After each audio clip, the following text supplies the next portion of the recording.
مجھ کو نہ بھولانا اے عظیم طیبہ میں طلبگار دعا ہوں اے عظیم طیبہ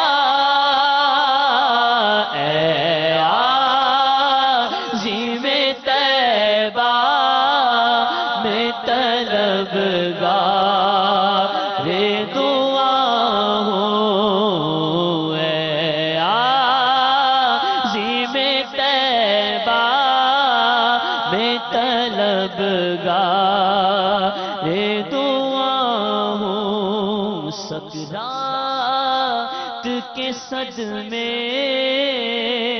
میرے بس میں نہیں سہنا کہتا تھا تو سرکار سے رو رو کہ یہ کہنا جلوہ بھی دکھانا مجھے کلمہ بھی پڑھانا جلوہ بھی دکھانا مجھے کلمہ بھی پڑھانا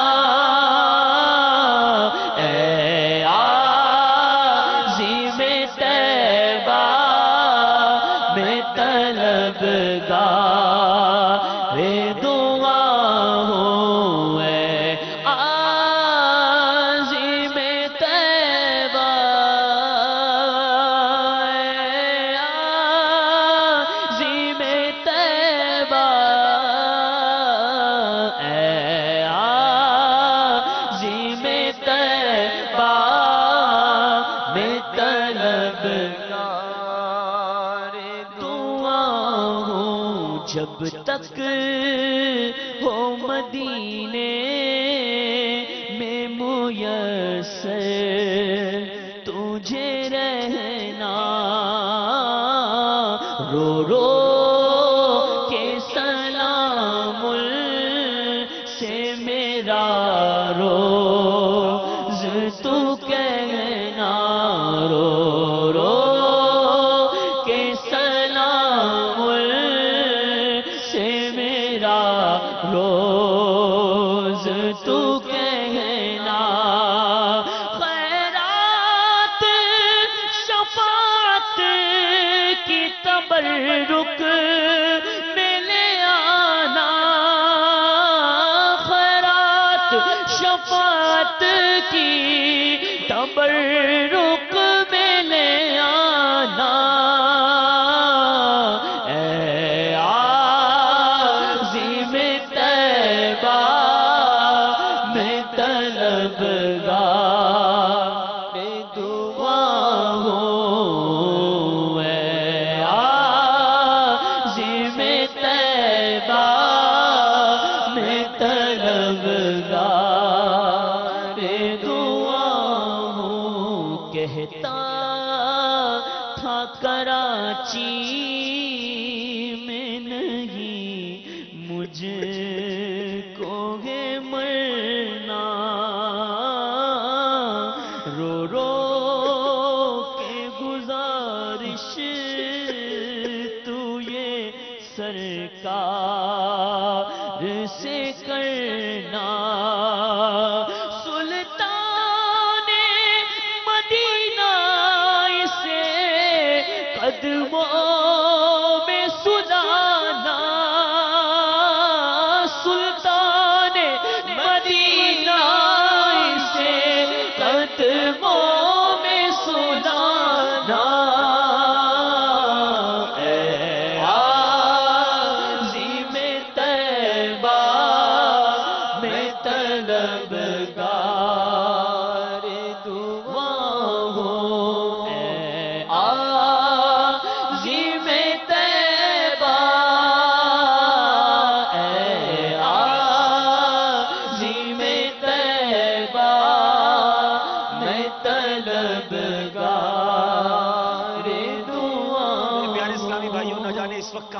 مدنی چینل پر عازم حرمین طیبین حج پر جانے والے خوش نصیب اسلامی بھائی، خوش نصیب اسلامی بہنیں، مدینہ منورہ جانے کے شوق میں تیاری کرنے والے، اور اس وقت عالمی مدنی مرکز فیضان مدینہ میں بھی عازمین مدینہ آئے ہوئے ہیں، ہم ان سب کی بارگاہ میں یہ التجا کر رہے ہیں، اے عازم طیبہ میں طلبگار دعا ہوں، اے عازم طیبہ میں طلبگار دعا ہوں، کہنا کہ ندامت اسے سیاں پہ پڑی ہے، دہلیز پہ موت کے شاہ اس کے کھڑی ہے، تم نظروں میں دیدار کا جام اس کو پلانا، تم نظروں میں دیدار کا جام اس کو پلانا، اے عازم طیبہ میں طلبگار دعا ہوں، اے عازم طیبہ، اے عازم طیبہ میں طلبگار دعا ہوں، تو دعوت اسلامی کے حق میں یہ دعا دے، اسلام کا ڈنکا یہ زمانے میں بجا رے، فرمائے کرم اس پہ شہنشاہ ہے زمانہ، اے عازم طیبہ، اے عازم طیبہ میں طلبگار دعا ہوں، جب بنے خزرا کو نظر جھوم کے چومے، آ جائے تجھے وجد تو بے ساختہ جھومے، کہنا کہے عطار ہمارا گے دیوانہ، اے عازم طیبہ میں طلبگار دعا ہوں، اے عازم طیبہ، اے عازم طیبہ میں طلبگار دعا ہوں۔ صلو علی الحبیب صلی اللہ تعالی علی محمد صلی اللہ علیہ وسلم۔ الحمدللہ رب العالمین والصلاة والسلام علی سید المرسلین، اما بعد فاعوذ باللہ من الشیطان الرجیم، بسم اللہ الرحمن الرحیم، الصلاة والسلام علیک یا رسول اللہ وعلى آلك وأصحابك يا حبيب الله، الصلاة والسلام عليك يا نبي الله وعلى آلك وأصحابك يا نور الله، نويت سنة الاعتكاف۔ میٹھے میٹھے پیارے پیارے اسلامی بھائیوں، مدنی چینل کے ناظرین، بالخصوص سوئے طیبہ جانے والوں، سوئے مکہ جانے والوں، حج کی سعادت کا اذن پانے والوں، اللہ رب الکریم آپ سب کا یہ سفر اپنی بارگاہ میں قبول فرمائے، آپ سب کو قدم قدم پر آسانیاں عطا فرمائے، گناہوں سے بچ کر خوب نیکیاں کرتے ہوئے، سنتوں پر عمل کرتے ہوئے یہ سفر نصیب فرمائے، اور حاجیوں سے جو مغفرت کے وعدے ہیں، جو گناہوں کے معاف کرنے کے وعدے ہیں، جو رب کی رحمتوں کے وعدے ہیں، اللہ تعالیٰ ان بشارتوں میں آپ سب کو حصہ عطا فرمائے۔ آج حج تربیتی اجتماع کا سلسلہ ہے، محبتوں کا سفر ہے، عقیدتوں کا سفر ہے، مغفرتوں کا سفر ہے۔ یقین کریں زندگی میں بڑے سفر انسان کرتا ہے، مگر ایک سفر ایسا ہے جس کے لیے گویا ساری زندگی انتظار رہتا ہے، گن گن کے بندہ دن کاٹتا ہے کہ کب مجھے وہ وقت میسر آئے گا جب میں بھی احرام کی چادریں پہنے، لبیک اللہم لبیک کی صدائیں بلند کرتے ہوئے اس رب حقیقی کے گھر کے پاس پہنچ جاؤں گا، میں بھی اپنی آنکھوں سے کعبہ دیکھوں گا، میں بھی وہ مدینہ دیکھوں گا جس کو تصویروں میں چوما ہے۔ حاجی جب سے حج کی تیاری شروع کرتے ہیں، جب سے ان کی خوشی بڑھتی جاتی ہے۔ یقیناً آپ کے دن نہیں کٹ رہے ہوں گے، آپ کے لمحے نہیں گزر رہے ہوں گے، جی چاہ رہا ہوگا وہ تاریخ جلدی آ جائے، وہ لمحہ جلدی آ جائے کہ جب میں اپنے کریم مولا کے گھر کی طرف روانہ ہو جاؤں، اپنے پیارے پیارے آقا کے در کی طرف روانہ ہو جاؤں۔ اللہ تعالیٰ خیر و عافیت کے ساتھ، صحت و عافیت کے ساتھ آپ سب کو یہ سفر نصیب فرمائے اور خوب برکتیں لوٹنے کی توفیق عطا فرمائے۔ آج کے تربیتی اجتماع میں انشاءاللہ کوشش کریں گے کہ آپ کو حج کا طریقہ، مدینہ منورہ کی حاضری کے طریقے کے بارے میں کچھ بتایا جائے۔ آئیے پہلے کچھ اچھی اچھی نیتیں کر لیتے ہیں۔ نبی پاک صلی اللہ تعالیٰ علیہ وسلم کا فرمان عظمت نشان ہے، نیت المؤمن خیر من عملی، مومن کی نیت اس کے عمل سے بہتر ہوتی ہے۔ آئیے نیت کرتے ہیں کہ اللہ کی رضا حاصل کرنے کے لیے اول تا آخر اس تربیتی اجتماع میں توجہ کے ساتھ شرکت کروں گا، ادھر ادھر دیکھنے سے بچتے ہوئے، موبائل فون کے استعمال سے بچتے ہوئے، ممکن ہوا تو اجتماع اور بیان کی تعظیم کی نیت سے دو زانوں بیٹھ کر بیان سنوں گا۔ اس میں اگر حاجیوں کے لیے ممکن ہو جو بالخصوص سفر پر جا رہے ہیں، وہ یہ بھی نیت کر لیں کہ اہم باتیں لکھ لوں گا۔ بہت ساری باتیں امید ہے آج ایسی بتائی جائیں گی جو تجربے کی بنیاد پر ہوں گی، تو ہو سکتا ہے کہ کتابوں میں آپ کو نہ ملے، تو اگر آپ نوٹ کر لیں گے تو آپ کو انشاءاللہ اس سے بھی فائدہ حاصل ہوگا۔ درود پاک پڑھنے کے بے شمار فضائل و برکات ہیں۔ حضرت سفیان ثوری رحمۃ اللہ تعالی فرماتے ہیں، میں نے دوران طواف ایک عاشق رسول کو ہر قدم پر سرکار دو عالم صلی اللہ تعالی وسلم پر درود پاک پڑھتے ہوئے دیکھا، تو پوچھا بھائی سبحان اللہ، لا الہ الا اللہ کے بجائے درود پاک پڑھنے میں کیا راز ہے؟ تو اس نے میرا نام دریافت کیا، میں نے اپنا نام بتایا، پھر کہا کہ میں اپنے والد گرامی کے ساتھ حج بیت اللہ کے لیے چلا اور سفر کے دوران میرے والد بیمار ہو گئے۔ اچھا پہلے سفر گھوڑوں پر، اونٹوں پر، ایک کاروان اور ایک قافلے کی صورت میں ہوا کرتے تھے، اب تو ہوائی جہاز پر سفر ہوتا ہے۔ کہتے والد صاحب بیمار ہو گئے اور قافلے والے آگے چلے گئے۔ جنگل بیابان میں کسی شخص کا ایک بیمار کے ساتھ رک جانا یہ بھی بہت بڑی آفت۔ کہتے اور مصیبت یہ آئی کہ میرے والد صاحب کا انتقال ہو گیا۔ مصیبت پر مصیبت یہ آئی کہ میرے والد صاحب کا چہرہ سیاہ، آنکھیں ترچھی اور پیٹ بھی پھول گیا۔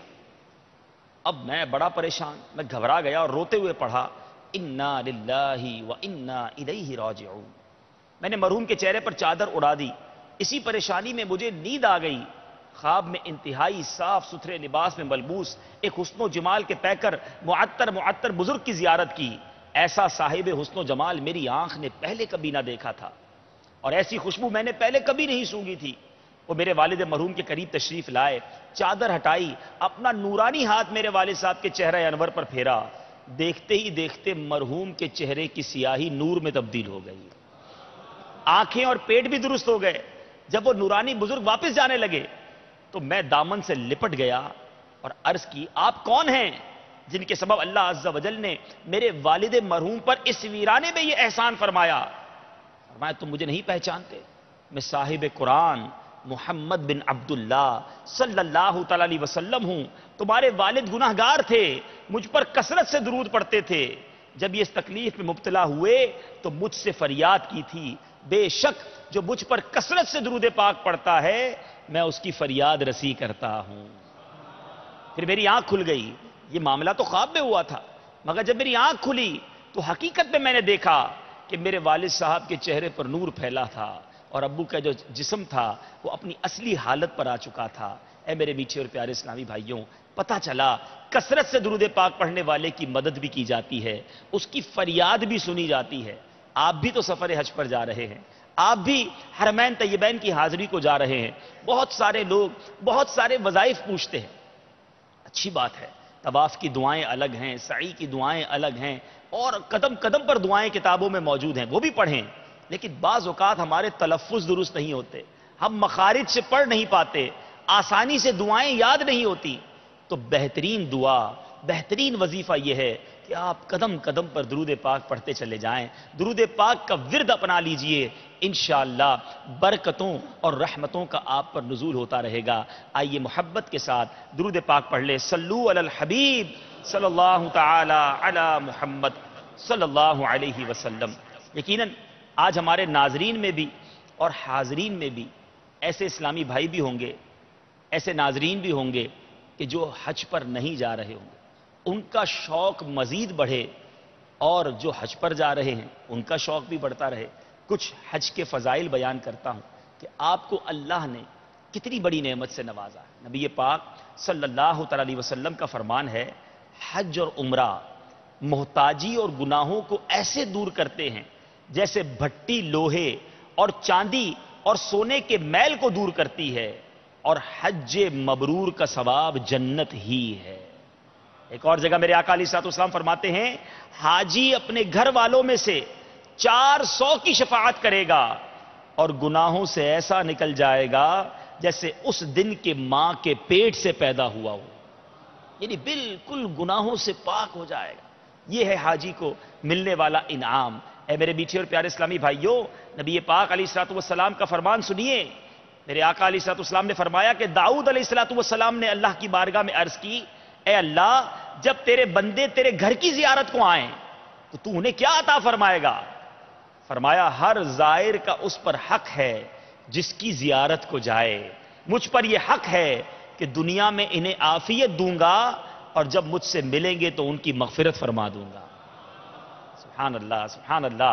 اے میرے میٹھے اور پیارے اسلامی بھائیوں، اب یہاں پر حج کے فضائل تو بے شمار ہیں، گناہوں سے معافی کا وعدہ ہے، مزدلفہ کی جو رات ہے، انشاءاللہ آگے سنیں گے کہ عرفات کے دن تو انشاءاللہ حقوق اللہ معاف ہوں گے، اور مزدلفہ کی رات اور جو اس کا وقوف ہے وہ وقت کو پورا بجا لائے اور وہاں دعا کرے تو حقوق العباد کی معافی کا معاملہ ہوگا، یعنی رحمتیں اور برکتیں ہی ہیں۔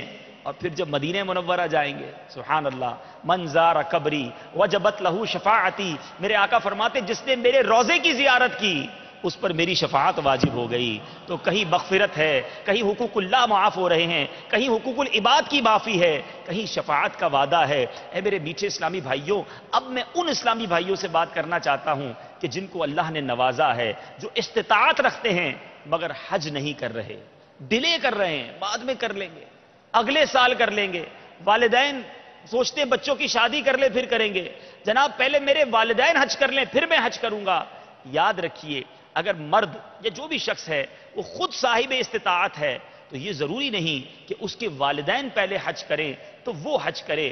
حج ہر کسی پر یقیناً الگ الگ فرض ہوگا، جس پر استطاعت ہے، جو شرائط پوری ہو جاتی ہیں اب اسے خود حج کرنا ہوگا، اور کسی وجہ سے ڈیلے نہ کریں، تھوڑا کاروبار سیٹ ہو جائے، بچے ابھی چھوٹے ہیں، کیونکہ ہمیں نہیں پتا اگر حج فرض ہو چکا ہے اور ادا کرنے سے پہلے میری موت ہو گئی تو پھر میں اپنے رب کی بارگاہ میں کیا جواب دوں گا؟ سنیے، میرے آقا مدینے والے مصطفیٰ صلی اللہ تعالی وسلم فرماتے ہیں، حج فرض جلد ادا کیا کرو، کیا معلوم کیا پیش آئے۔ ایک اور جگہ میرے آقا فرماتے ہیں، جس کا حج کا ارادہ ہو تو جلدی کرے۔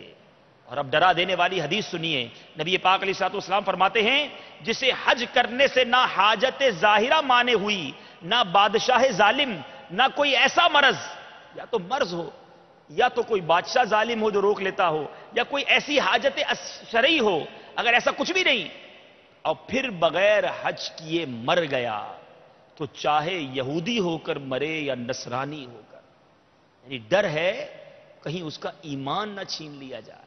یہ حج اسلام کا اہم فریضہ ہے، جب جس پر فرض ہو جائے اب اس میں تاخیر نہیں کرنی چاہیے۔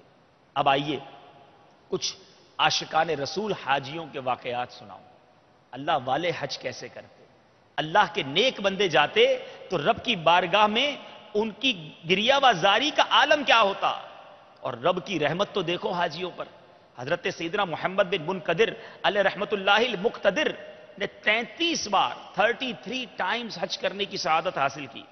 اپنے آخری حج میں میدان عرفات میں مناجات کرتے ہوئے عرض کی، یا اللہ تو جانتا ہے میں نے اسی عرفات میں 33 بار وقوف کیا ہے، ایک مرتبہ اپنی طرف سے اور ایک بار اپنے ماں باپ کی جانب سے، ماں اور باپ کی جانب سے مشرف ہوا، یا رب میں تجھے گواہ کرتا ہوں کہ میں نے باقی تو 30 حج ہیں وہ اس کو تحفے میں کر دیے جو یہاں عرفات میں آ کر ٹھہرا اور اس کا حج قبول نہ ہوا ہو۔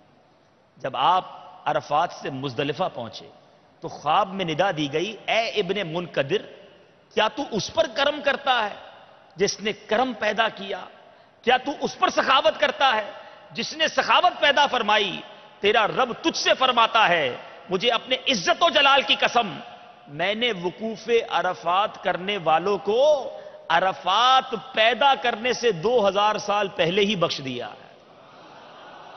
اے عرفات کا وقوف پانے والوں، تمہاری قسمت پہ رشک آتا ہے۔ سبحان اللہ۔ سنیے، اسی طرح کبھی مایوس نہیں ہونا چاہیے۔ سیدنا مالک بن دینار فرماتے ہیں، ایک عابد کے بارے میں فرماتے ہیں کہ وہ عابد کہتے ہیں کہ میں متواتر کئی سال سے حج کی سعادت پا رہا ہوں، ہر سال ایک درویش کو کعبہ معظمہ کا دروازہ پکڑے ہوئے دیکھتا ہوں، جب وہ لبیک اللہم لبیک کہتا ہے تو غیب سے آواز سنائی دیتی ہے، لا لبیک۔ 14ویں سال میں نے اس سے پوچھا، اے درویش تو بہرا تو نہیں؟ اس نے جواب دیا، میں سب کچھ سن رہا ہوں۔ میں نے کہا پھر یہ تکلیف کیوں اٹھاتا ہے؟ تو لبیک کہتا ہے، سامنے سے لا لبیک کہا جاتا ہے۔ تو وہ کہتا ہے، اے شیخ میں حلفیہ بیان کرتا ہوں، اگر بجائے 14 سال کے 14,000 سال میری عمر ہو اور بجائے سال بھر کے ہر روز 1000 بار یہ جواب لا لبیک سنائی دے، پھر بھی میں اس دروازے سے سر نہ اٹھاؤں گا۔ آپ فرماتے ہیں کہ ابھی ہم مصروف گفتگو تھے، اچانک آسمان سے ایک کاغذ اس کے سینے پر گرا، اس نے وہ کاغذ میری طرف بڑھایا، میں نے پڑھا، اس میں لکھا تھا، اے مالک بن دینار، تو میرے بندے کو مجھ سے جدا کرتا ہے کہ میں نے اس کے کئی سال کے حج قبول نہیں کیے۔ ایسا نہیں، بلکہ اس مدت میں آنے والے تمام حاجیوں کے حج بھی اس کی پکار کی برکت سے قبول کیے ہیں تاکہ کوئی میری بارگاہ سے محروم نہ رہ جائے۔ ارے رب کے سوا در کس کا ہے؟ ہم اللہ کے گھر نہیں جائیں گے تو کہاں جائیں گے؟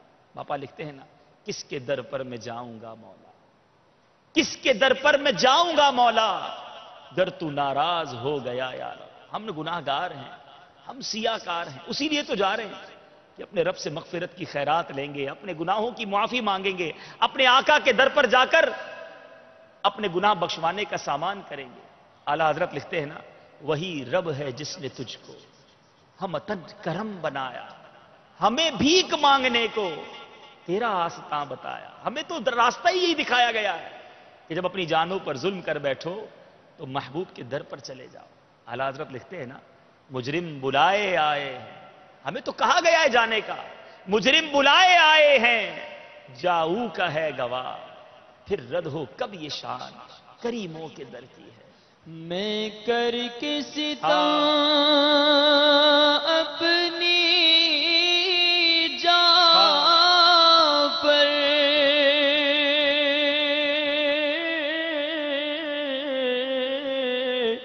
قرآن سے جاؤں کا پڑھ کر، میں کر کے ستم اپنی جا پر، میں کر کے ستم اپنی جا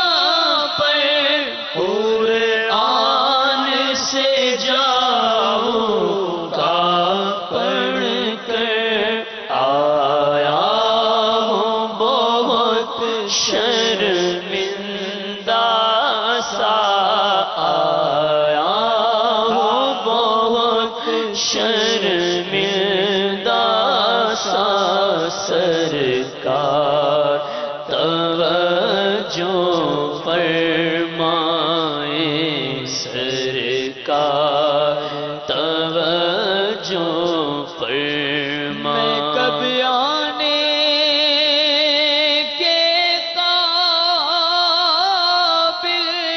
تھا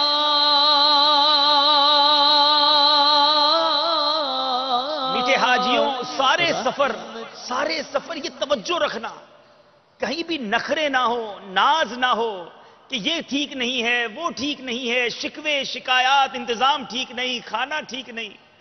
میں تو یہ سوچوں کہ میں کب آنے کے قابل تھا، میں کب آنے کے قابل تھا، میں کب آنے کے قابل تھا، رحمت نے یہاں تک پہنچایا، سرکار پہ تن من جان فدا، سرکار پہ تن من جان فدا، سرکار توجہ فرمائیں سرکار توجہ فرمائیں۔ اس سفر میں 2 کتابیں آپ کا ذوق بڑھانے کے لیے اور آپ کی یہ سمجھ لیجیے کہ قدم قدم پر رہنمائی کے لیے یہ 2 کتابیں آپ کی ساتھی ہونی چاہیے۔ خدارا سفر پر جانے سے پہلے بھی پڑھ لیں اور اپنے ساتھ بھی اسے لے جائیں۔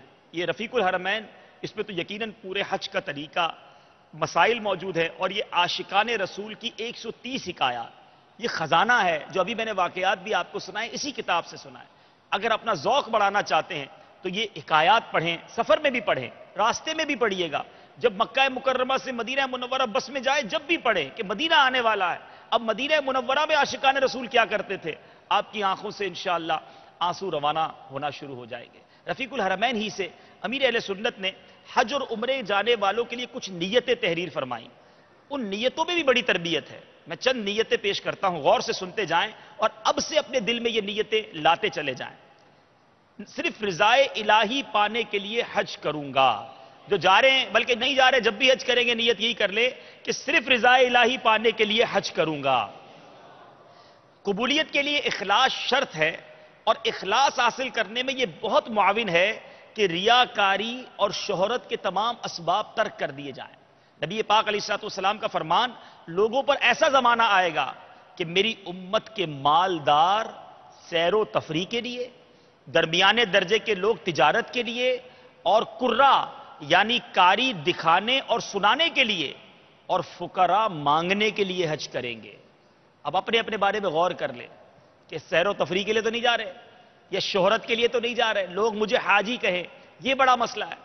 خدارا کہیں ایسا نہ ہو کہ یہ ریاکاری کر کے، یہ لوگوں کو دکھلاوے کی نیت کر کے کہ لوگ مجھے جناب میرا ہاتھ چومیں، مجھے گجرے پہنائیں، مجھے دعا کے لیے کہیں، ابھی حج پر پہنچے نہیں پہلے ہی اپنے نام کے ساتھ حاجی لگا دیا، ایسے کام نہ کریں۔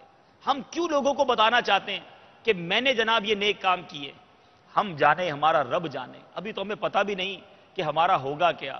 اتنے گناہ ہیں، اتنی خطائیں ہیں، بھاگا ہوا مجرم جس طرح بادشاہ کے دربار میں جاتا ہے اور اس کی ایک ہی تمنا ہوتی ہے کسی طرح معاف کر دیا جاؤں، اس توجہ کے ساتھ، اس خیال کے ساتھ جانا ہے، نہ کہ اس طرح جناب شہرت پاتے ہوئے اور ریاکاری کے اسباب پیدا کرتے ہوئے، ڈرتا لجاتا خوف کھاتا ہوا لڑکھڑاتا ہوا بندہ جائے، اسے یہ خیال رہے کہ میں اپنے رب کی بارگاہ میں پیش ہونے جا رہا ہوں۔ یا الہی حج کروں تیری رضا کے آمین آمین آمین۔ یا الہی حج کروں تیری رضا کے واسطے، کر قبول اس کو محمد مصطفیٰ کے واسطے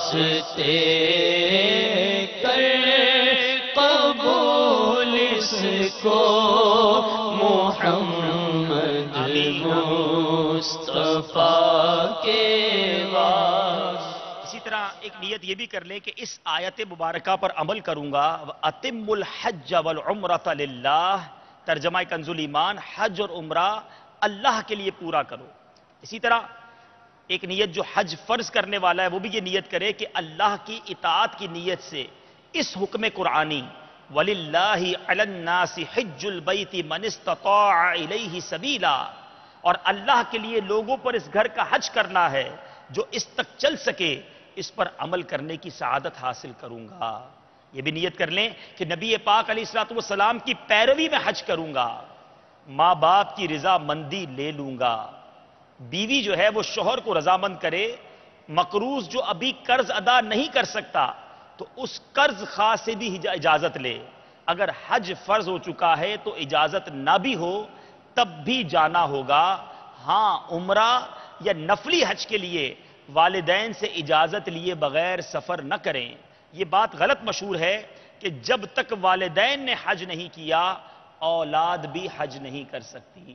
اچھا، یہاں ایک بات عرض کرتا چلوں کہ وہ لوگ جو مقروض ہوتے ہیں اور پھر بھی نفلی عمرے کر رہے ہیں، نفلی حج کر رہے ہیں، تو جس سے یا تو اس کی رقم اتنی زیادہ ہے کہ آپ اس کو دے نہیں سکتے، یا آپ کی اس سے انڈرسٹینڈنگ ہے، پھر بھی اس سے اجازت لیں، اور بہتر تو یہی ہے کہ اس کا قرض ادا کر دیا جائے اس رقم سے بھی۔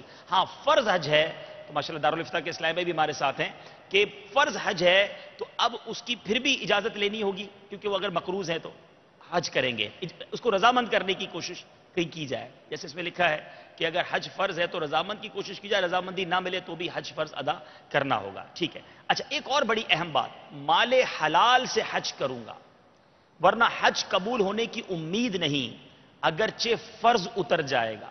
اگر مال میں کچھ شبہ ہو، پتہ نہیں حلال و حرام مکس ہے یا شبہ ہے، تو قرض لے کر حج کو جائے اور وہ قرض اپنے اسی مال سے پھر ادا کر دے۔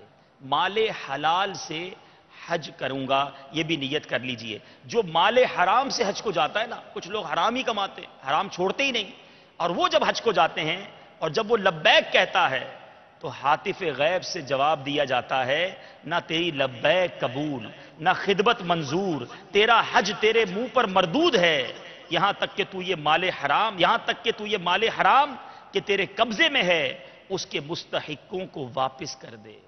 یہاں حرام کمانے والا سوچے یہ کتنی بری لعنت ہے کہ حج بھی قبول نہیں، لبیک بھی قبول نہیں، اس پاک جگہ پر بھی کہا جا رہا ہے کہ تیرا حج مردود ہے۔ ایسی روزی کس کام کی؟ خدارا اگر روزی میں کوئی گڑبڑ ہے، اگر حرام کمانا ہے تو آج اس حج تربیتی اجتماع کی برکت سے توبہ کر لیجیے۔ ذرا سوچئے، حرام کما رہے ہیں، آپ کو مل رہا ہے، یہ کیسے ممکن ہے کہ آپ حرام چھوڑ دیں گے تو حلال نہیں ملے گا؟ وہ رب اور عطا فرمائے گا، کرم کے اور دروازے کھلیں گے۔ تو نیت کریں کہ کبھی بھی حرام روزی نہیں کمائیں گے۔ اسی طرح میرے پیارے اسلامی بھائیوں، ایک اور بڑی پیاری بات کہ سفر حج کی خریداری میں بھاؤ کم کروانے سے بچوں گا۔ اعلیٰ حضرت لکھتے ہیں، کمی کے لیے بحث و تکرار کرنا بہتر ہے، بلکہ سنت سوا اس چیز کے جو سفر حج کے لیے خریدی جائے۔ یعنی سفر حج کی خریداریوں میں بہتر یہ ہے کہ بندہ جو مانگے وہ دے دے۔ دیکھیں سبحان اللہ، اس سفر کے لیے یہ بہتر ہے کہ احرام، چپل، بیگ جو آپ حج کے لیے خرید رہے ہیں اس میں بھاؤ تاؤ نہ کریں، اور اس کو جو وہ مانگے وہ دے دیں۔ اب یہ اللہ کی دیکھیں شان ہے، عام چیزوں میں بتایا گیا یہ سنت ہے، تو انشاءاللہ جن کے لیے ممکن ہو وہ اس پر بھی عمل کرنے کی نیت کر لیں۔ پھر اور فرمایا، چلتے وقت رشتہ داروں اور دوستوں سے قصور معاف کرواؤں گا اور ان سے دعا کرواؤں گا۔ تو چلتے چلتے ہم نے قصور بھی معاف کروانے ہیں، معافی تلافی بھی کر لیں۔ اگر کسی رشتہ داری سے، کسی رشتہ دار، کسی دوست سے کوئی ناراضی ہو گئی ہے، کوئی بات نہیں، جا کر معافی مانگ لیں۔ اللہ کے گھر جا رہے ہیں، سب کو راضی کر کے جائیں۔ قرض وغیرہ کوئی مانگتا ہے وہ بھی ادا کر کے جائیں، اگر ابھی نہیں دے سکتے تو اس کو راضی کر کے جائیں، کوئی بوجھ لے کر نہ جائیں، اللہ کی بارگاہ میں جا رہے ہیں۔ اور اسی طرح فرمایا کہ حاجت سے زائد اخراجات رکھ کر رفقا پر خرچ اور فقراء پر خیرات کر کے ثواب کماؤں گا، ایسا کرنا حج مبرور کی نشانی ہے۔ یعنی حج مقبول کی نشانیوں میں یہ لکھا گیا کہ چلتے وقت راستے میں بھی فقیروں پر صدقہ کرتا جائے اور اپنے رفقا پر بھی جو آپ کے ساتھی ہیں نا ان کو کھلاتا جائے، ان کے ساتھ بھی کچھ نہ کچھ مطلب خیر خواہی کرتا جائے۔ حج مبرور کی نشانیوں میں کھانا کھلانا بھی لکھا گیا، یعنی بندہ اس سفر میں، یہ میں آپ کو مشورہ دے رہا ہوں کہ اس سفر میں تھوڑی اخراجات زیادہ لے کر جائیں، اور خصوصی طور پہ جو حاجی ہے نا آپ کے ساتھ مینا میں، عرفات میں، اچھا وہاں ضرورت بھی ہوتی ہے تو کچھ نہ کچھ آپ پیش کرتے رہیں، کیا پتا کسی حاجی کی خدمت کرنے کی برکت سے ہمارا حج قبول ہو جائے، کس کی دعا لگ جائے۔ تو یہ جگہ خرچ کرنے کی ہے، یا کنجوسی نہ کریں، تھوڑے رقم الگ سے لے جائیں اور اس سفر میں خیرات، صدقات، اور پھر خاص طور پہ اپنے حاجیوں پر تصدق، اپنے حاجیوں کے ساتھ کھانا کھلاتے جائیں۔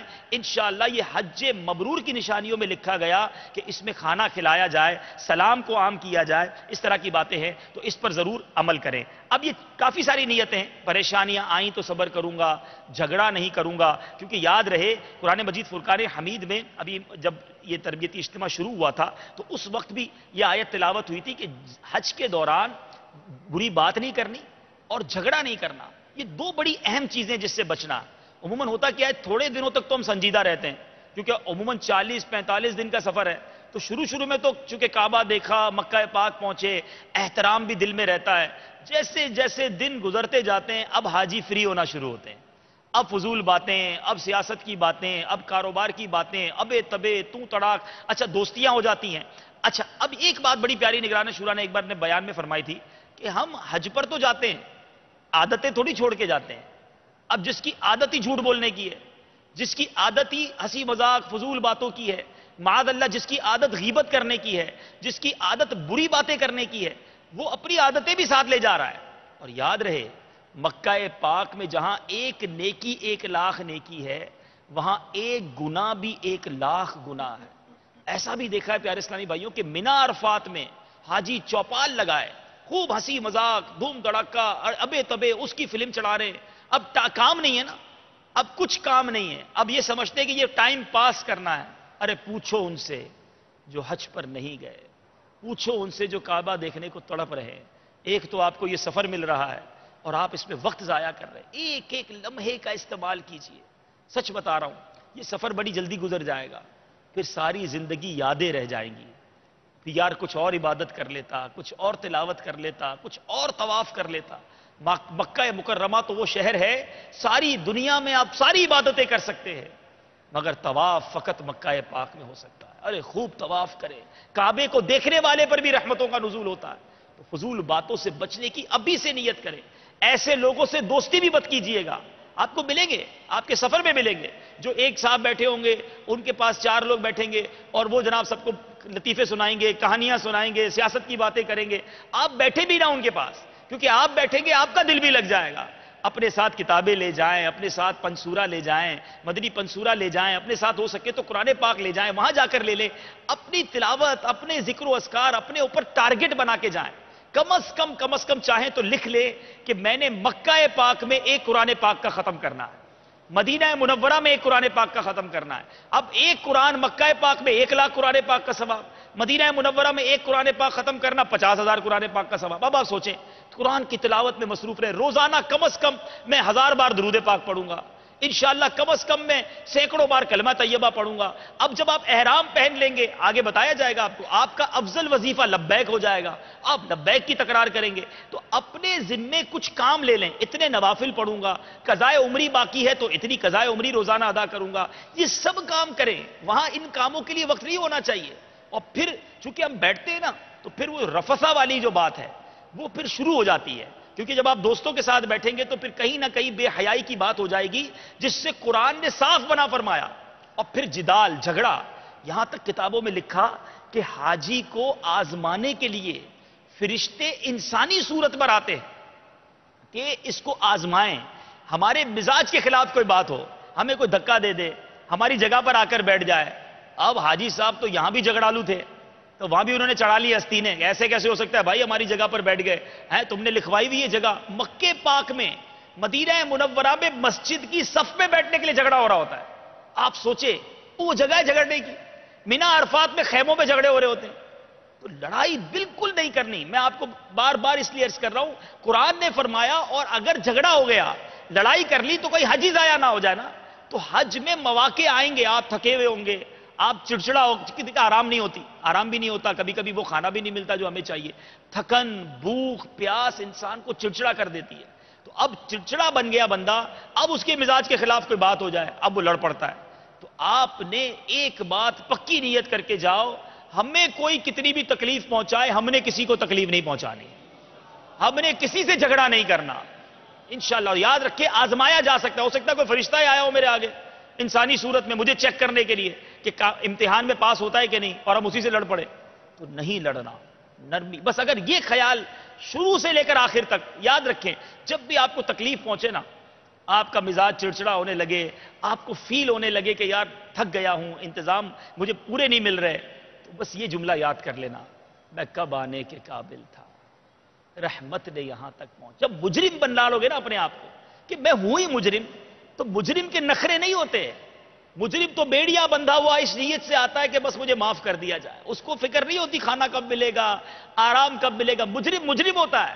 ارے ذرا سوچو، کروڑوں آنے کو ترس رہے ہیں اور آپ کے رب نے ہمیں بلا لیا، ہمارے رب نے ہمیں بلا لیا، ہم سے کہیں زیادہ نیک لوگ تڑپ رہے ہیں اور مجھ گناہگار کو بلا لیا، تو پھر کس بات کے نخرے؟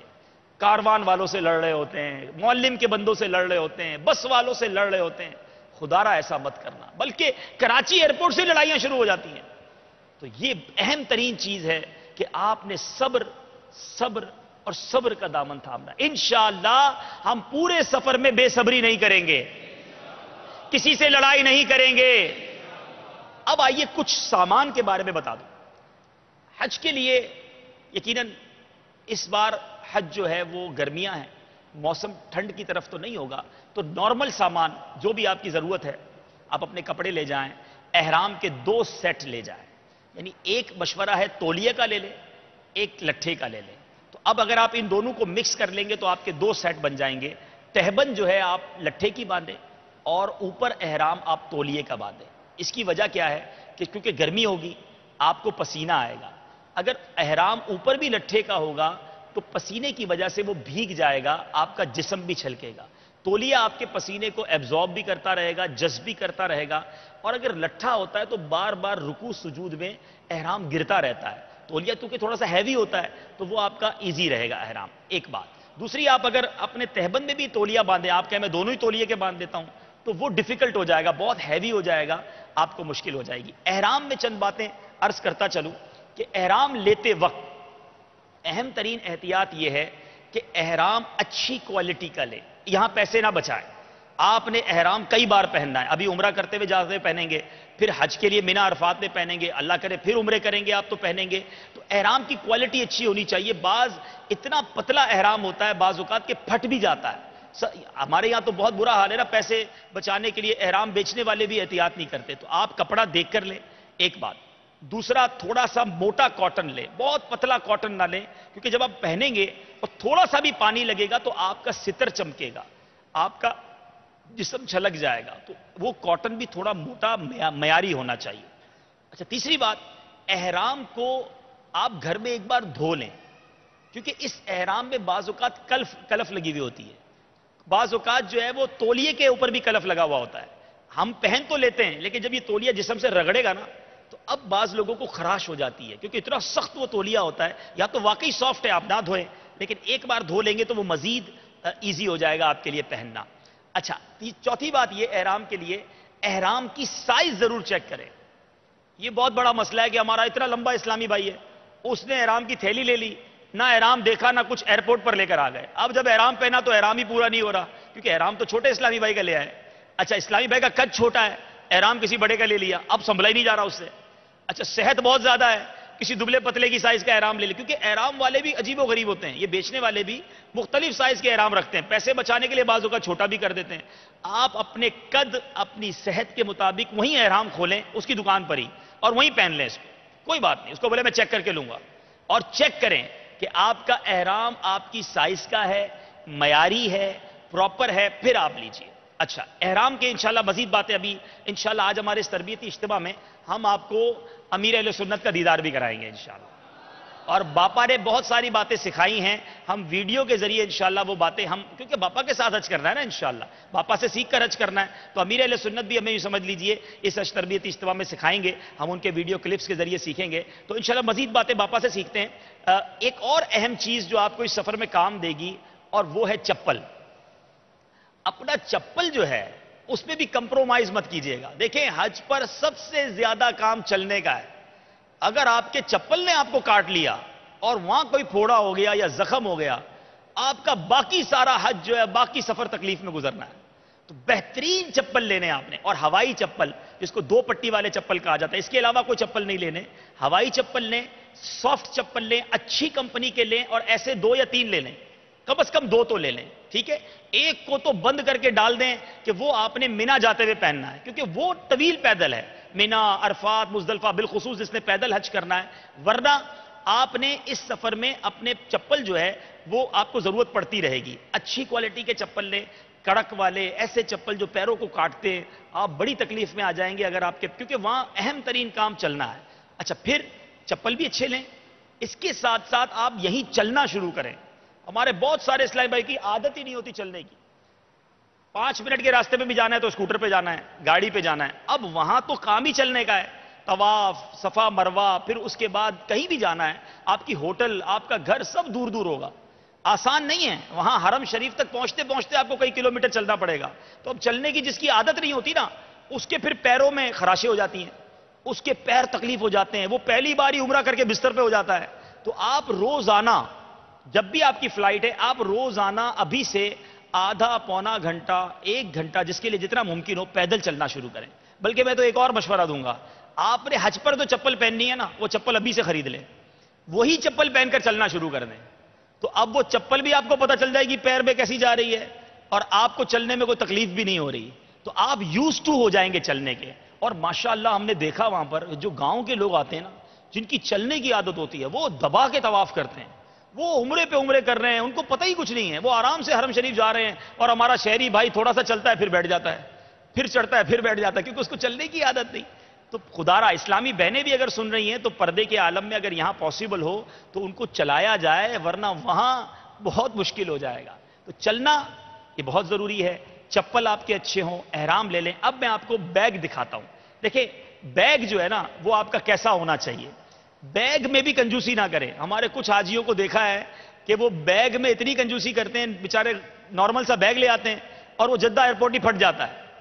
آپ ایسا بیگ پہلے سمجھ لیں, اپنے تصور میں لیں کہ جس کو کم از کم 12 بار پھینکا جائے گا, اٹھا کر بھرے ہوئے بیگ کو پھینکا جائے گا. اب یہ بیگ آپ کا یہ 12 بار برداشت کر لے گا, ویسا بیگ لیں. ورنہ ہمارا بیگ, اچھا ایک تو ہم کیا کریں گے, بیگ کو اتنا بھریں گے کہ اس میں سانس لینے کی بھی جگہ نہیں ہوگی نا, ادھر سے بھی ٹھوسا ادھر سے بھی ٹھوسا, 4 آدمی اس پر بیٹھتے تو پھر زپ بند ہوتی ہے. اب آپ نے اتنا بھرا ہے اس بیگ کو, تو اب ذرا سا بھی اس بیگ کو جھٹکا لگے گا یہ پھٹ جائے گا. تو اس بیگ پر بھی ظلم نہ کریں.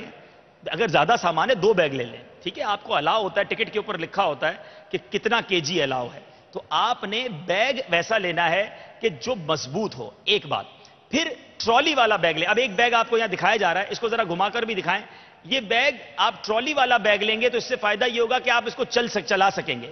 اچھا, اس بیگ میں ایک فائدہ یہ ہے کہ یہ 4 ٹائر والا بیگ ہے, اس کو آپ دونوں طرف سے چلا سکتے ہیں. یعنی یوں بھی دیکھیں, یوں بھی چلا سکتے ہیں آپ, اور اس کو لٹا کر بھی چلا سکتے ہیں. تو اس طرح کے جو بیگ آتے ہیں, یہ بیگ آپ کو بہت کام دیں گے, آپ کو ایزی ہو جائے گا. ورنہ میں نے دیکھا کہ حاجی 25-25 کلو کے بیگ سر پہ اٹھائے گھوم رہے ہوتے ہیں. اب کتنی دیر اٹھاؤ گے آپ, کاندھے پہ کتنی دیر رکھو گے, کاندھا تھک جائے گا. تو اس طرح کا بڑا بیگ لے لیں, اچھا بیگ ہو, زپیں اس کی اچھی ہوں, مضبوط ہو. اس بات کو یاد رکھیے گا, بیگ کمزور ہوتا ہے نا جس حاجی کا, اس بیچارے کا بہت سارا وقت اسی ٹینشن میں گزر جاتا ہے. عبادت میں دل نہیں لگ رہا, یار میرا بیگ پھٹ گیا, بیگ نکل گیا. اب وہاں ریالوں میں مہنگا بیگ خریدنا پڑے گا, اس سے بہتر یہیں اچھا بیگ خرید لیں. اچھا, ایک اور بیگ آپ نے ساتھ رکھنا ہوگا, اور وہ ہے اسکول بیگ. وہ بھی ابھی آپ کو دکھایا جائے گا, اور یہ بیگ آپ کو بڑا کام آئے گا انشاءاللہ مینا اور عرفات میں. یہ بیگ دیکھ لیں. اور اس بیگ کو پہننا کیسے, عبداللہ بھائی پہن کر بھی دکھا دیں. اس بیگ کو جس طرح بچے اسکول میں پہنتے ہیں نا بیگ, یہ آپ کو اس طرح بیگ پہننے کو ملے گا, ٹھیک ہے. اچھا, اب اس بیگ کو پہننے کا فائدہ کیا ہے, اس کے اندر آپ کا سامان آ گیا اور دونوں ہاتھ خالی ہیں. اب دیکھیں, یہ دونوں ہاتھ ان کے فری ہیں, یہ دونوں ہاتھوں سے تسبیح پڑھیں, کسی سے ملاقات کریں، کوئی ٹینشن نہیں۔ اچھا اس بیگ میں بھی ایک بات دیکھنی ہے، اس کے جو شولڈر پہ لگے ہوئے بیلٹ ہے نا، ذرا وہ دکھائیں، یہ سافٹ ہے۔ اس میں بھی میں نے دیکھا ہے کچھ اسلامی بھائی ایسا بیگ لے آتے ہیں جو رسی ہوتی ہے نائلون کی، اور بیگ وزنی ہوتا تو یہ رسی نشان ڈال دیتی ہے، وہ کندھے ہی دکھ جاتے ہیں۔ تو سافٹ والا لیں، بچوں کے بیگ ہوتے ہیں، اگر بچے سے مل جائے اپنے تو اجازت لے کر لے لیں، ورنہ یہ کہ خرید لیں کوئی بات نہیں، یہ بہت کام دے گا آپ کو، خاص طور پہ جو مینا عرفات پیدل جانا چاہتے ہیں۔ یاد ہے کوئی پیدل حج کرنے کی نیت کرنے والے؟ ارے ماشاءاللہ، جو نہیں جا رہے وہ بھی نیت کر لیں، جب جائیں گے پیدل جائیں گے انشاءاللہ۔ ارے واہ واہ، ایک قدم پر 7 کروڑ نیکیاں ہیں۔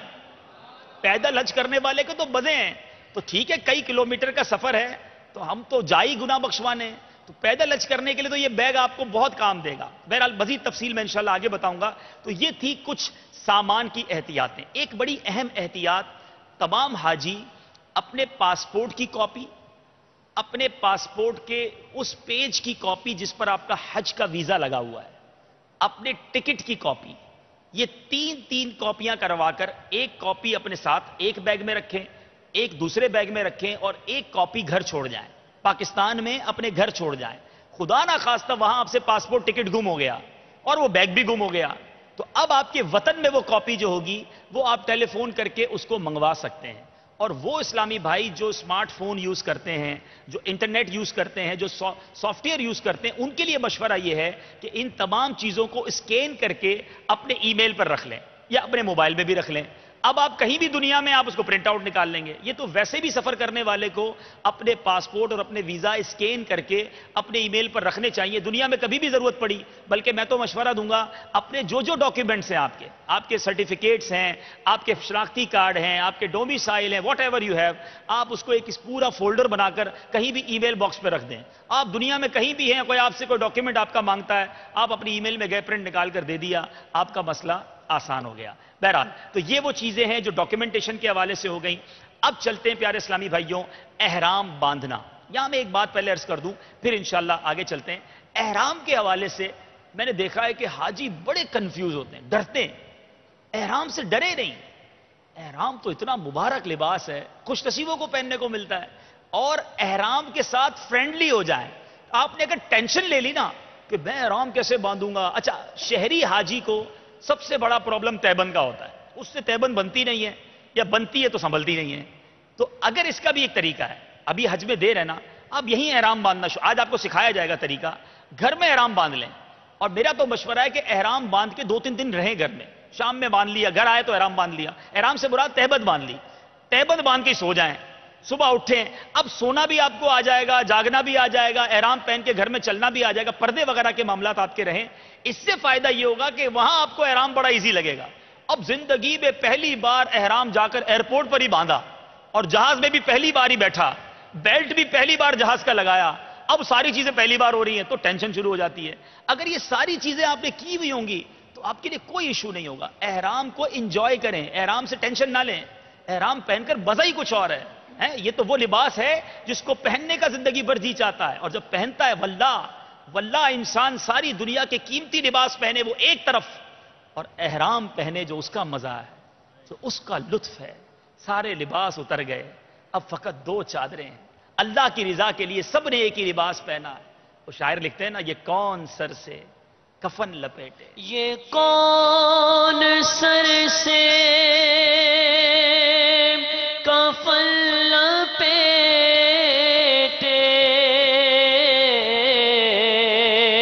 چلا ہے الفت کے راستے پر، یہ کون سر سے کفن لپیٹے، چلا ہے الفت کے راستے پر، فرشتے حیرت سے تک رہے ہیں، یہ کون سی ہے تیرا مایا۔ انشاءاللہ احرام پہنیں گے، اور احرام پہن کے ٹینشن میں نہیں بلکہ خوشی خوشی رہیں گے انشاءاللہ۔ آج انشاءاللہ طریقہ اچھی طرح سیکھ لیں۔ اب احرام باندھنا کب ہے، یہ اہم بات ہے۔ یاد رہے کہ گھر سے اچھی طرح غسل کر کے احرام سے پہلے کے جو معاملات ہیں، بالوں وغیرہ کو صاف کر لیں، اچھی طرح جسم پر نہا لیں، ناخن وغیرہ صاف کر لیں، اور خوشبو بھی لگائیں. آپ اپنے جسم پر بھی خوشبو لگائیں، احرام پر بھی خوشبو لگا سکتے ہیں، کیونکہ ابھی آپ نے نیت نہیں کی ہے. ٹھیک ہے، یہ یاد رہے، نیت کرنے کے بعد خوشبو لگانا منع ہے. نیت سے پہلے آپ خوشبو لگا لیں. اور اب کئی لوگوں کی فلائٹس جو ہیں وہ وایا ہوتی ہیں، یعنی کراچی سے دبئی، پھر دبئی سے جدہ، کراچی سے دوحہ، دوحہ سے جدہ، یا دنیا میں جو مجھے سن رہے ہیں، اگر آپ کی فلائٹ وایا ہے، کسی اور ملک سے ہو کر ہے، تو اب آپ نے احرام وہاں باندھنا بہتر ہے جہاں سے جدہ کی فلائٹ ہے. جب جدہ کے لیے ڈائریکٹ فلائٹ جا رہے ہیں وہاں احرام باندھ لیں، مگر نیت نہ کریں. 2 رکعت نفل وغیرہ مکروہ وقت نہیں ہے تو وہ ادا کر لیجئے، لیکن نیت کرنی ہے. اور جو لبیک پڑھنا ہے وہ آپ نے میرے پیارے اسلامی بھائیوں جب پڑھنا ہے کہ جب آپ کا جہاز جدہ شریف کے لیے روانہ ہو جائے. یہاں تو اتنی لا علمی ہے، ہمارے حج و عمرہ کی مجلس کے اسلامی بھائی بتاتے ہیں کہ مدینہ منورہ جا رہے ہیں، ڈائریکٹ کراچی سے مدینہ منورہ فلائٹ ہے اور احرام باندھ کے آ گئے حاجی. ان کو بتایا کہ آپ تو مدینہ پاک جا رہے ہیں، تو ان کو یہ نہیں پتا، ان کو پتا ہے حج پہ جانا ہے تو احرام باندھ کے جانا ہے. ایسا نہیں، احرام تو عمرے کے لیے نا. اچھا، حج کی 3 قسمیں ہیں، آج اس کو پہلے یاد کر لیں. حج افراد، میں کہتا ہوں تو دہرائیے، حج افراد، حج قران، حج تمتع. حج افراد، حج قران، حج تمتع. حج افراد، حج قران، حج تمتع.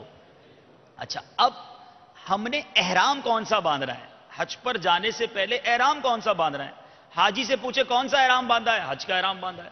اب یہاں بڑی کنفیوژن ہے، سمجھیے گا. حج قران جو ہے افضل ہے، لیکن اس میں حج اور عمرے دونوں کا ایک ساتھ احرام باندھا جاتا ہے، اور یہ احرام اترتا نہیں. یعنی اگر بندہ یہاں سے نیت کر کے چلا گیا حج قران کی تو اب عمرہ تو کرے گا، احرام نہیں اترے گا. احرام کی پابندیاں برقرار، حج کے بعد وہ احرام اترے گا. تو حج قران اس کا نام ہے. یعنی اب احرام پہننے والا کس کی نیت کرے گا؟ عمرے اور حج دونوں کی. ٹھیک ہو گیا. حج افراد یہ عموماً حرمین طیبین اور مکہ پاک، مکہ اور جدہ والے کرتے ہیں، لیکن ہم بھی کر سکتے ہیں. مگر حج افراد میں صرف حج کا احرام باندھا جاتا ہے. اب کوئی پاکستان سے جانے والا سوچے میں نے حج افراد کرنا ہے، ہندوستان سے جانے والا سوچے، یو کے سے جانے والا سوچے، تو وہ ڈائریکٹ احرام باندھے گا حج کا، اور یہ احرام اس کا باقی رہے گا، حج کر کے وہ کھلے گا. یہ ہو گیا حج کا احرام.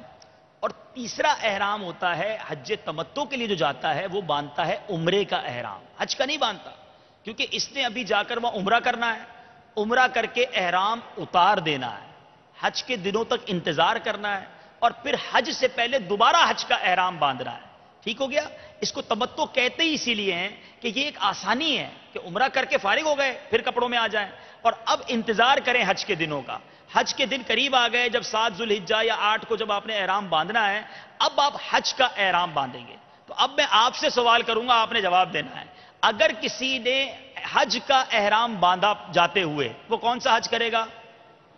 کون سا کرے گا؟ حج افراد. کون سا کرے گا؟ کیونکہ حج کا احرام ہے. اگر کسی نے حج اور عمرے دونوں کا احرام باندھا، وہ کون سا احرام ہو جائے گا؟ وہ حج قران کا ہو جائے گا. اگر کسی نے عمرے کا احرام باندھا، وہ کون سا حج کرنے جا رہا ہے؟ جی جناب، یہ سمجھنا بہت ضروری ہے کہ آپ کون سا احرام باندھ رہے ہیں. ہاں جی، ہمیں جہاز میں ملے، ہم نے پوچھا بھائی آپ نے کون سا احرام باندھا ہے؟ حج کا باندھا ہے. اب حج میں 20 دن باقی ہیں، ان کو کون سمجھائے کہ آپ نے تو تمتع کرنا تھا، آپ نے حج کا احرام باندھ لیا.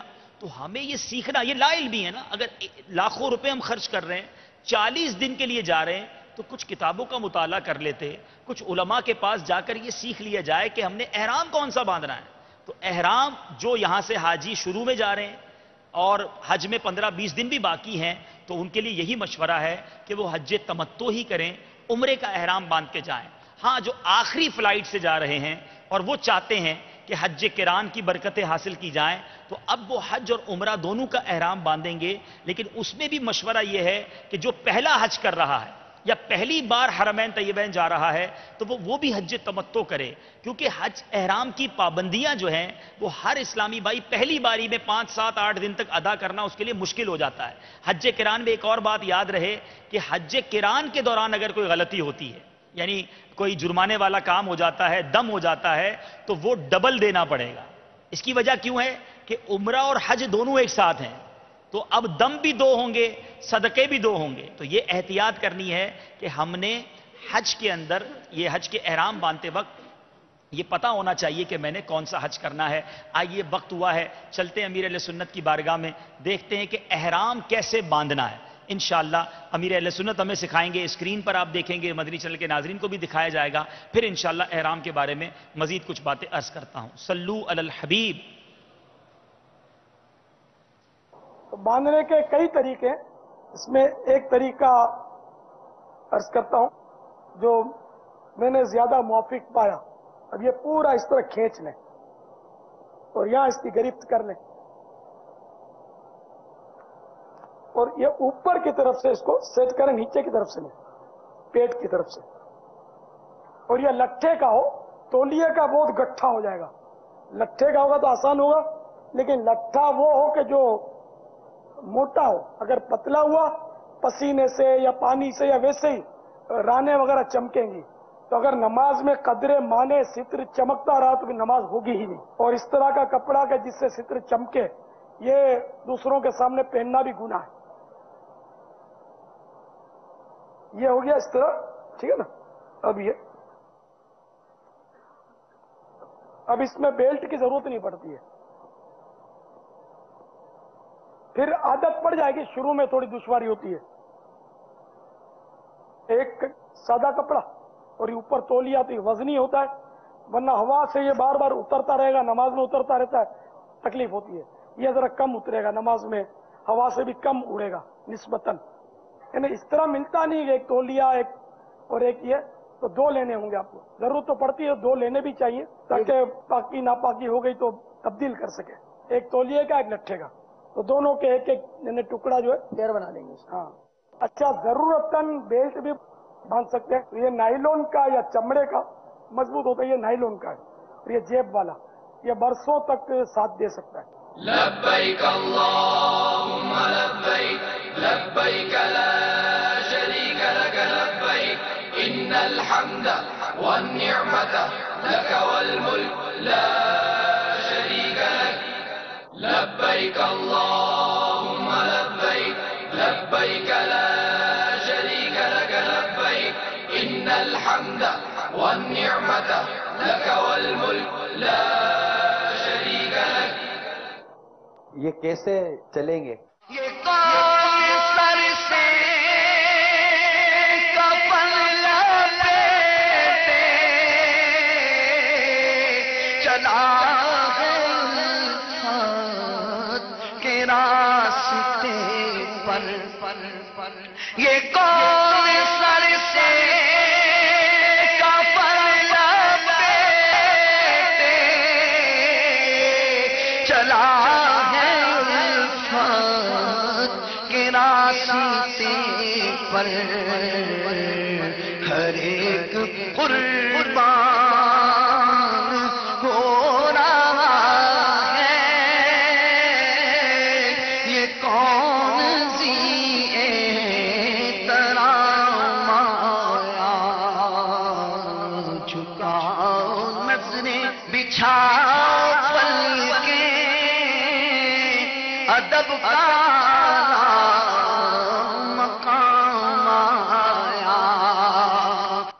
الحبیب صلی اللہ تعالی علی محمد صلی اللہ علیہ وسلم۔ اب باپا نے جس طرح ہمیں سکھایا ہے، اب غور سے آپ ایک بار اور دیکھ لیجئے۔ بلکہ میں تو یہ بہتر سمجھتا تھا اگر کسی کے پاس احرام وہ لے کر آئے ہیں تو وہ اپنی جگہ پر کھڑے ہو کر اس کا پریکٹیکل کر لیتے، ورنہ اس انداز سے آپ گھر پر بھی احرام باندھنے کا ضرور، اگر جو گھر پہ دیکھ رہے ہیں میرے حاجی اسلام بھائی تو اپنا احرام نکال لیں۔ دیکھیں بہت ایزی ہے، صرف تہبند والا مسئلہ حل ہو جائے تو پھر مسئلہ آسان ہو جاتا ہے۔ یہ ایک لٹھے کا ہوگا جس طرح ابھی باپا نے بھی سمجھایا۔ اب بہت سارے اسلامی بھائی حاجی جو ہیں اس کو تولیے کی طرح باندھ لیتے ہیں، اس طرح باندھ لیتے ہیں۔ اگر آپ اس طرح باندھیں گے تو یہ آپ کو پیک کر دے گا، اب آپ کو چلنے میں تکلیف ہوگی، ٹھیک ہے، زیادہ دیر تک آپ اس کو نہیں چلا سکیں گے اور اس کو کھلنے کا بھی اندیشہ رہے گا۔ تو اب آپ نے احرام باندھنا کس طرح ہے یہ آپ سمجھ لیجیے انشاءاللہ. صلو علی الحبیب صلی اللہ تعالی علی محمد صلی اللہ علیہ وسلم. دیکھیں یہ دو کنارے جو ہیں اس کو آپ آپس میں ملا لیجیے, اور یہ والا جو پہلا والا کنارہ ہے اس کو تھوڑا سا چند انچ بڑا رکھ لیں, سمپل. اور اس کے اوپر یہاں دیکھ لیں کہ کسی قسم کا کوئی بل نہ ہو, سارے بل وغیرہ کھول دیں, ٹھیک ہے. اچھا اس میں کسی قسم کا کوئی بل نہ ہو یہ دیکھ لیں, اور پورا اسٹریٹ ہونا چاہیے. اور یہ والا جو پلہ ہے اس کو تھوڑا سا 4-6 انچ بڑا کر لیں, یعنی اس طرف زیادہ کر لیں. اب اس کو پکڑ کر جتنا ٹائٹ کرنا ہے آپ نے اپنی پیٹ کے ساتھ ٹائٹ کر لیں. اب ان دونوں کو ملا لیں, واپس ادھر لے آئے آپ, پھر ان دونوں کو ادھر لے آئے. اب سمپلی آپ کو جتنا ٹائٹ کرنا ہے 1 دے دیں, 2 بل دے دیں, 3 دے دیں. اب آپ کو کسی بیلٹ کی ضرورت نہیں ہے. اچھا اس بل دینے کی وجہ سے جو ہم نے اس کو کراس کیا, اب یہ ایک کے بعد ایک پرت بن گئی. آپ دیکھ رہے ہیں اگر یہ ہوا سے اڑا تو آپ کا بدن نہیں دکھے گا, یہ ہوا سے اڑا پھر بھی آپ کا بدن نہیں دکھے گا. یہ آپ کے بدن کی بھی حفاظت, ستر کی بھی حفاظت کرے گا, آپ کو بیلٹ کی بھی ضرورت نہیں ہے. اور اب چونکہ اتنے سارے طے ہیں تو اب آپ کو چلنے میں بھی کہیں رکاوٹ نہیں ہوگی, یعنی یہ کہیں پھنسنا بھی نہیں ہے, بیلٹ کی بھی کوئی حاجت نہیں ہے. اچھا اب یہ احرام باندھا ہے, اب اس پہ بیٹھیں پھر بھی نہیں کھلے گا, کھڑے ہو جائیں پھر بھی نہیں کھلے گا. آپ کو بہت سہولت رہے گی. ایک بار پھر باندھ کر دکھاتا ہوں. اس کی خدارہ جہاز میں پریکٹس نہیں کرنا ورنہ مشکل ہو جانی ہے. آپ نے گھر میں پریکٹس کرنی ہے, 2 3 12 بار کر لیں پریکٹس, کوئی بات نہیں. انشاءاللہ تصور مکے میں, مکہ شریف میں, تصور سفر میں آپ اس کی پریکٹس کریں. دوبارہ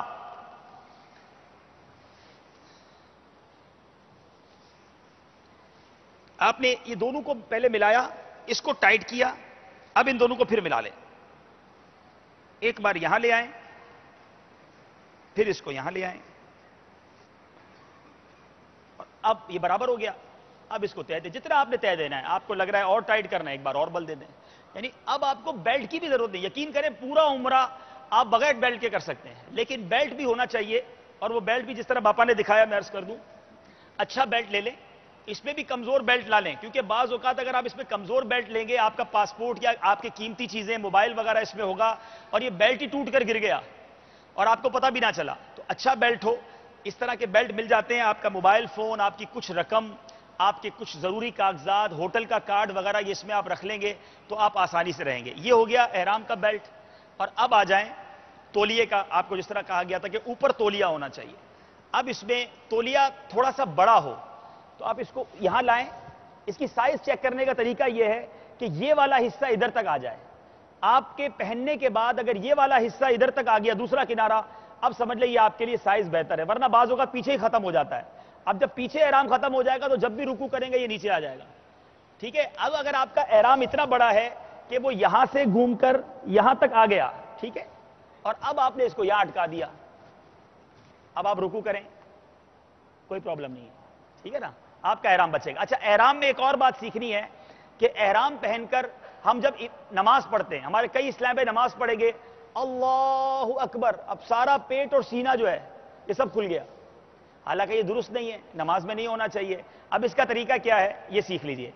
احرام میں آپ نے جب احرام پہنا ہوا ہے آپ نے تکبیر تحریمہ کہنی ہے, ہاتھ تھوڑا سا باہر لے جائیں گے, اللہ اکبر.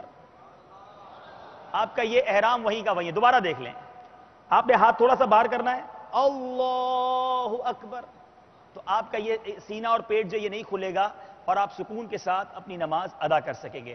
اچھا اب بات ہو رہی تھی کہ ہم نے احرام کی نیت کہاں سے کرنی ہے. اسکرین پر اگر میقات دکھا دی جائے تو انشاءاللہ میں میقات کے حوالے سے آپ کو بتاتا ہوں. جی سجاد بھائی کچھ فرمائیں گے, ارشاد فرمائیں. حج کران میں آپ نے فرمایا تھا کہ 2 دم اور 2 صدقے. جی جی تو یہ مسئلہ ایک اعتبار سے اپنی جگہ پر درست ہے ٹھیک ہے, کہ 2 دم 2 صدقے ہوتے ہیں, لیکن ہر غلطی کے اوپر نہیں ہوتے ہیں. ٹھیک ہے, ٹھیک ہے, بعض وہ غلطی ہوتی ہیں کہ جو احرام سے متعلق ہوتی ہیں, صحیح, اور بعض وہ غلطیاں ہیں کہ جو حج کے مطلقاً واجبات سے متعلق صحیح, ہیں. صحیح, تو جو احرام کی غلطی ہوگی تو اس کے اوپر 2 دم یا 2 صدقے لازم آئیں گے. اور جو جس کا احرام سے تعلق نہیں ہے, اگر قارن جس نے حج اور عمرے کی ایک ساتھ نیت کی ہے, اگر اس نے حج کا کوئی واجب ترک کر دیا ہے جو احرام سے متعلق نہیں ہے، ٹھیک ہے، تو اس صورت میں پھر اس کے اوپر 2 دم یا 2 چلے صدقے ماشاءاللہ زبردست رہنمائی ہو گئی اور الحمدللہ ہاتھوں ہاتھ نصیبی ہو گئی.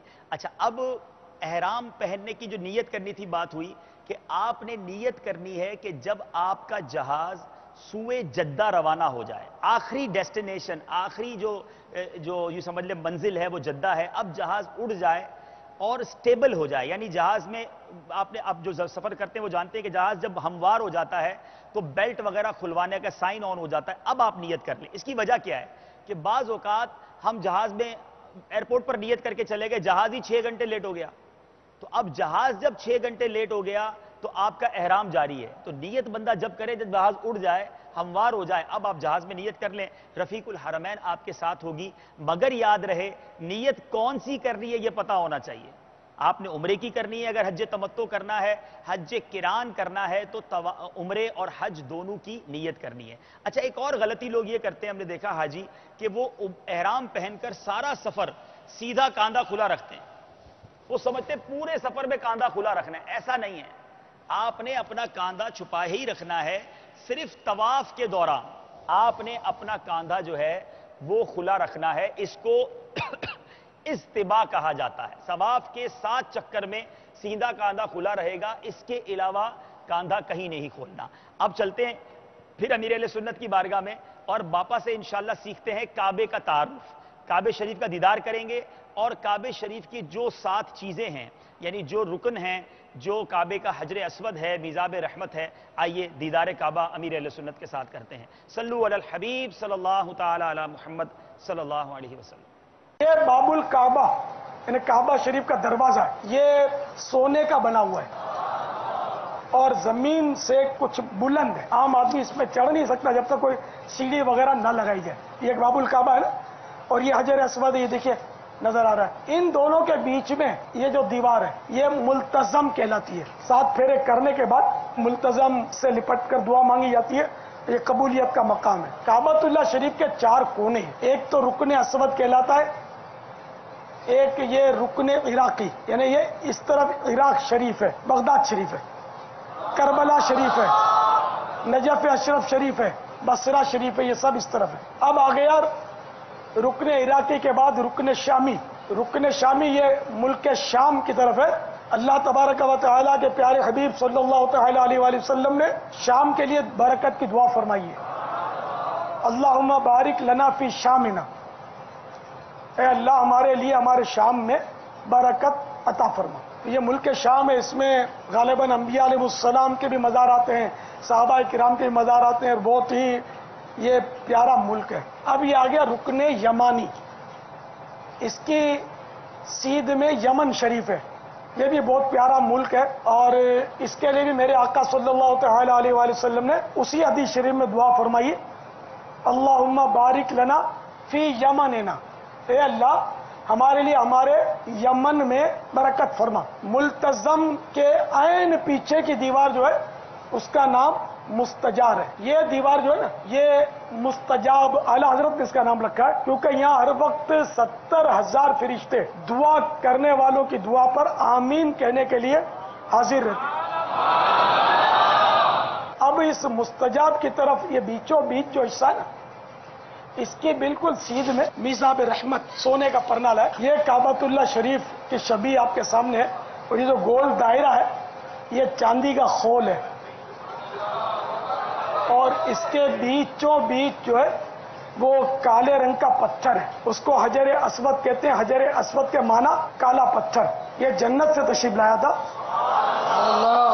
تو حاجیوں کو اس کا استلام کرنا ہوتا ہے. یہ وہ خوش نصیب جنتی پتھر ہے جس کو میرے پیارے آقا صلی اللہ تعالی علیہ وآلہ وسلم نے یقیناً چوما ہے،